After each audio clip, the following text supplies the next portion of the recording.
పూటకొక మాట చెప్తూ మరి కాలయాపన చేస్తున్న విషయాన్ని మీరందరూ కూడా గమనించారు.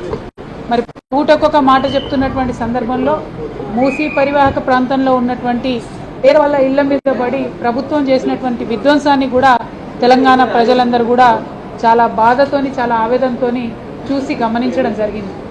మరి ఈ ప్రభుత్వం ప్రజలను మీడియా వ్యాప్తంగా మీడియా మాధ్యమంగా మభ్యపెట్టడమే కాకుండా అసెంబ్లీలో అత్యంత పవిత్రమైనటువంటి అసెంబ్లీలో ప్రజలు ఎన్నుకొని పంపించేటటువంటి ప్రజాప్రతినిధులు ఉండేటటువంటి అసెంబ్లీలో కూడా మరి వారు రాంగ్ ఇన్ఫర్మేషన్ ఇవ్వడం అన్నది నిజంగా కూడా జీర్ణించుకోలేనటువంటి పరిస్థితి ఉన్నది.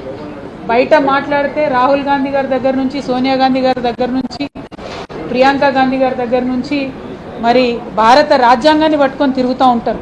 భారత రాజ్యాంగమే మాకు స్ఫూర్తి అని చెప్తూ ఉంటారు. మరి భారత రాజ్యాంగం ఇచ్చినటువంటి పదవులు మనందరివి. భారత రాజ్యాంగం అంటే ప్రజల పట్ల మనము నీతి నిజాయితీతో వ్యవహరిస్తేనే నిజంగా రాజ్యాంగాన్ని మనం గౌరవించినట్టు. మరి అత్యంత పవిత్రమైనటువంటి ఈ అసెంబ్లీలో మీరు సభను తప్పుదో పట్టించే విధంగా, ప్రజలను తప్పుదో పట్టించే విధంగా, యావత్ తెలంగాణ సమాజాన్ని మభ్యపెట్టే విధంగా తప్పుడు సమాచారం ఇచ్చారని చెప్పి మేము నిన్ననే చెప్పడం జరిగింది. నేను సోదరులు ఎమ్మెల్సీ రాజు గారు ఇద్దరం కూడా అడిగినటువంటి ప్రశ్న సందర్భంలో మరి గౌరవ మంత్రి శ్రీధర్ బాబు గారు తప్పుడు సమాచారం ఇచ్చారు. ఇచ్చినప్పుడు మేము వెంటనే లేచి చెప్పినాం, లేదండి మీరు తప్పుడు సమాచారం ఇస్తున్నారు, మా దగ్గర నిర్దిష్టమైనటువంటి ఆధారాలు ఉన్నాయని చెప్పినాం. అయినా కూడా వారి బుకాయింపును కొనసాగించారు తప్పితే కరెక్ట్ ఆన్సర్ ఇచ్చేటటువంటి ప్రయత్నం చేయలేదు. మరి ఇవాళ పొద్దున మొత్తం ప్రూఫ్స్తో సహా ఏదైతే మన రాష్ట్ర ప్రభుత్వం వరల్డ్ బ్యాంక్కి ఇచ్చినటువంటి కాగితాలు ఉన్నాయో దాంట్లో డిపిఆర్ ఆల్రెడీ ఉంది అని సెప్టెంబర్ నెలలోనే చెప్పడం జరిగింది. ఆ తర్వాత అక్టోబర్ నెలలో డిపిఆర్ ప్రిపేర్ చేయడానికి ఒక సంస్థను మళ్ళీ వాళ్ళు కొత్తగా ఏర్పాటు చేశారు. మళ్ళీ నిన్న డిసెంబర్లో ఎన్నికలు మన అసెంబ్లీలో అడిగినప్పుడు అసలు డిపిఆర్ఏ ఇంతవరకు లేదని చెప్తున్నారు. అంటే మీరు వరల్డ్ బ్యాంక్కి చెప్పింది కరెక్టా, మీరు వరల్డ్ బ్యాంక్కి చెప్పింది కరెక్టా, లేకపోతే మీరు కాంట్రాక్టర్ని అక్టోబర్లో ఇచ్చింది కరెక్టా, లేకపోతే నిన్నగాక మొన్న కేంద్రానికి ఇచ్చినటువంటి వినతి పత్రం కరెక్టా, లేకపోతే మీరు నిన్న అసెంబ్లీలో చెప్పింది కరెక్టా? ఎందుకు ఇన్ని మాటలు మారుస్తూ ఉన్నారు? గౌరవ ముఖ్యమంత్రి గారు మొదటి నుంచి మూసి మీద మాట మారుస్తూనే ఉన్నారు. దాని కొనసాగింపుగా ఇవాళ వారి యావత్ మంత్రివర్గం కూడా మాట మారుస్తూ తప్పుడు మాటలు చెప్తూ బుకాయించేటటువంటి ప్రయత్నం చేస్తూ ఉన్నారు. మరి ఈ ప్రయత్నాన్ని మేము తీవ్రంగా నిరసిస్తూ ఉన్నాం. మా దగ్గర ఉన్నటువంటి ఆధారాలు ఇచ్చిన తర్వాత కూడా వారు ఆ బుకాయింపు కొనసాగించకుండా అసెంబ్లీకి వచ్చి వారు జవాబు చెప్పాలి. కరెక్ట్గా వరల్డ్ బ్యాంక్ ఏం అడిగారు, నిజంగా ఈ మూసీ ప్రాజెక్ట్ ఎందుకోసం, ప్రజల కోసమా, రియల్ ఎస్టేట్ వ్యక్తుల కోసమా, ఎందుకోసం ఈ ప్రాజెక్ట్ అన్నటువంటిది ఈ ప్రభుత్వం మాకు క్లారిటీ ఇవ్వాలని చెప్పి మేము డిమాండ్ చేస్తూ ఉన్నాం.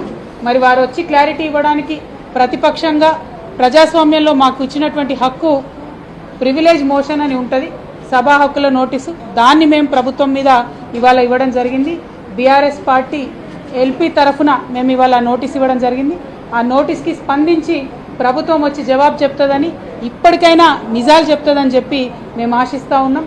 ఇప్పటికీ కూడా నిజం చెప్పకపోతే ఈ అసెంబ్లీ సాక్షిగా కూడా మీరు అబద్ధం ఆడితే ప్రజా కోర్టులో మాత్రం మీకు శిక్ష తప్పదని చెప్పి మేము ప్రభుత్వాన్ని హెచ్చరిక చేస్తూ, మేము ఇచ్చినటువంటి ప్రివిలేజ్ మోషన్ని మీరు ఒక ఆయుధంగా వాడుకోండి, వచ్చి మీరు క్లారిటీగా ప్రజలకు చెప్పండి, మూసీలో మీరు ఏం చేయబోతున్నారో చెప్పండి.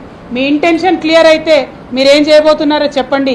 మీ ఇంటెన్షన్ రాంగ్ అయితే మీరు మాకు చెప్పకుండా ఉంటారు, అది ప్రజలు అర్థం చేసుకుంటారు. BRS as a party at any cost we will stand by the people who are living near by Musi. Musi దగ్గర ఉండేది పేద ప్రజలే కదా, ఎత్తి అవతల పడేస్తాం అనుకుంటున్నారేమో. ప్రతి ఒక్క పేద ప్రౌఢుడు వెనకాల బీఆర్ఎస్ పార్టీ నిలబడి ఉంటుందన్న విషయాన్ని మీకు తెలియజేస్తూ, మరి ప్రభుత్వం పేద ప్రజల బతుకులతో ఆటలాడొద్దు. ఇప్పటికే మీరు తీసేసినటువంటి కూలగొట్టినటువంటి ఇండ్లకు తక్షణమే మీరు 300 గజాల చొప్పున మూసీ పరివాహక ప్రాంతంలో ప్లేస్ ఇవ్వాలి.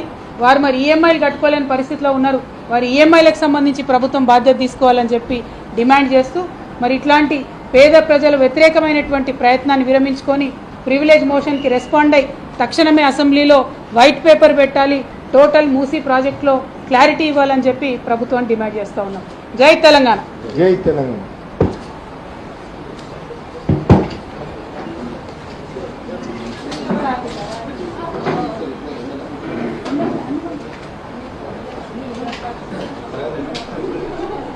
రాష్ట్ర ప్రభుత్వం రియల్ ఎస్టేట్ ప్రాజెక్ట్ చేస్తుందని బీఆర్ఎస్ పార్టీ ముందు నుండి చెప్తూ వస్తుంది. కానీ అది వాస్తవం కాదంటూ ప్రభుత్వం అనేక రకాలుగా మాట